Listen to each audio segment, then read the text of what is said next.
It's easy to get caught up in the fantasy realm of the game, the rivalries, the scores, but behind each and every player and coach is an individual who may be fighting a different kind of battle at home. When I was coaching at CC, every now and then my heart would race at really high rate to like 220, just sitting there. It would eventually dissipate and go back to normal. Probably a good year before I really felt like, got to do something about this. So then it became a little bit more of a concern because it started to happen more frequently. Continuing to coach, RJ's heart beat for the sake of the game, but his dangers inside grew too loud to ignore.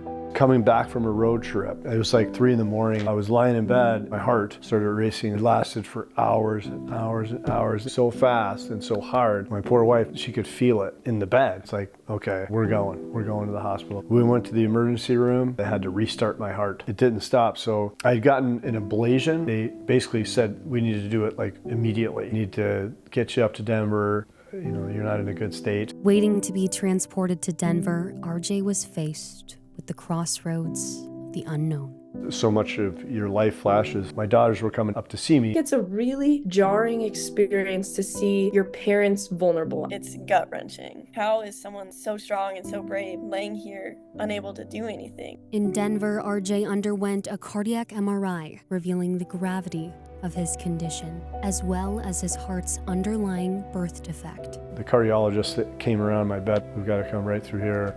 I said, so open heart surgery? RJ had gone his entire life unaware of his heart's congenital defect, a bicuspid aortic valve. Simply put, RJ had 2 flaps on his heart instead of the normal 3. Without an open heart surgery, his days were limited. It was an eye-opening moment when you stare your mortality down.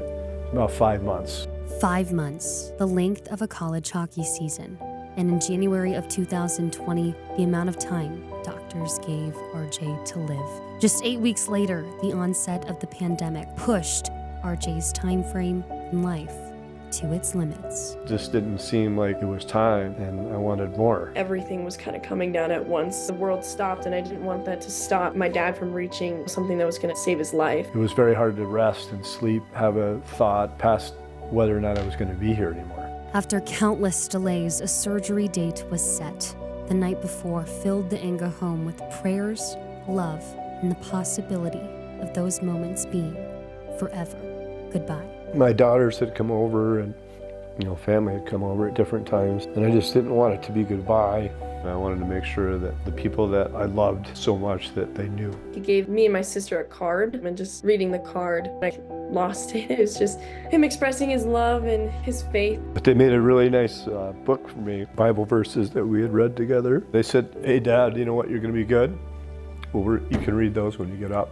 Those Bible verses were pillars of hope for RJ as he faced his life-altering procedure in the midst of the pandemic, like a lone soldier entering the battle almost all alone. That was hard not to be right there. Basically, she dropped me at the curb, and off we go into the operating room. And they told me to count down. I think I got to 10, and I was out. My poor family had to wait 9 hours to find out whether I made it. It was really hard for me for a long time to think about. Still obviously gets me. With a new mechanical heart valve comes a new lease on life and new challenges as RJ faced the road to recovery. I couldn't explain the pain. Like, would it have been easier if they just couldn't revive me? It was really tough for him to climb out of it and want to keep pushing forward. As he healed, his mind healed. The way that he was able to embrace and move through change was really inspiring. The most graceful thing that you can do is to lean into it and understand what's in store for you afterwards is going to be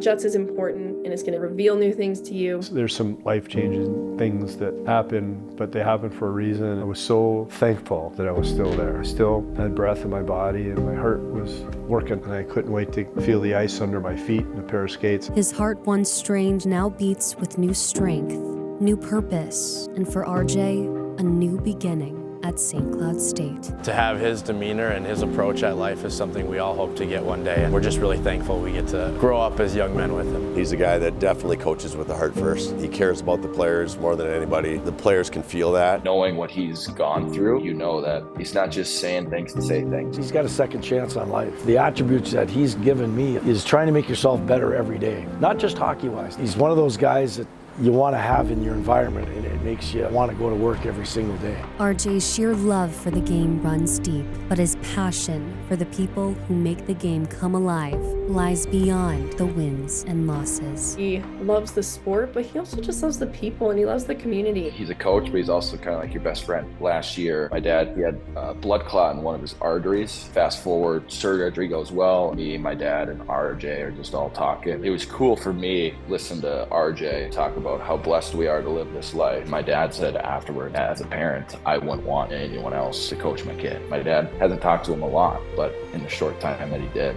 he made a huge impact on him. He would drop everything for us, and I know that he would do that for the players too. That's just who he is. He's going to care about hockey more than anybody, and he's going to care about people more than anybody. Coaching is RJ's lifeline, but returning to the sport came with risk. Ultimately, a risk worth taking to give back to the sport that gave him so much. Coaching is exactly where he needs to be in life. If this is my calling, I can't shut it off. I love the game. If I can help the players, that is really where my passion lies, and I'm here to serve. RJ Enga has the heart of a servant, a beat that extends beyond his body, choosing to live his life to the fullest with the people he loves most, one heartbeat at a time. I don't take any day for granted anymore. I don't take for granted that I'm going to wake up tomorrow. All too often we get caught up into our daily grind. For me, it's like, great. I'll take the good, the bad. The fact that I'm here, able to feel that is amazing. His outlook on life is truly different. It's his approach day to day. He's just a happy, positive influence on every life he touches. He's fought really hard, and he can still go about his day with love and joy. Every conversation that we have now, it's so much more meaningful. Those little tiny gifts that you're given, appreciate them. Time goes like that. Let's be excited that we're here. We get to enjoy a company, and in a weird way, you get to enjoy, you know what, it was a tough day. His perspective of life, that every day is important, and that our family, our friendships, our relationships with the players, those are the most important things in life. I think that's kind of his legacy. He wants to make sure he passes that on to people. The night before my surgery, all I could think about were my relationships with people. I didn't think about big wins or big moments. It was all relationship based. The most precious thing in life are your relationships. It's amazing to be on earth and live and enjoy everybody that you're around.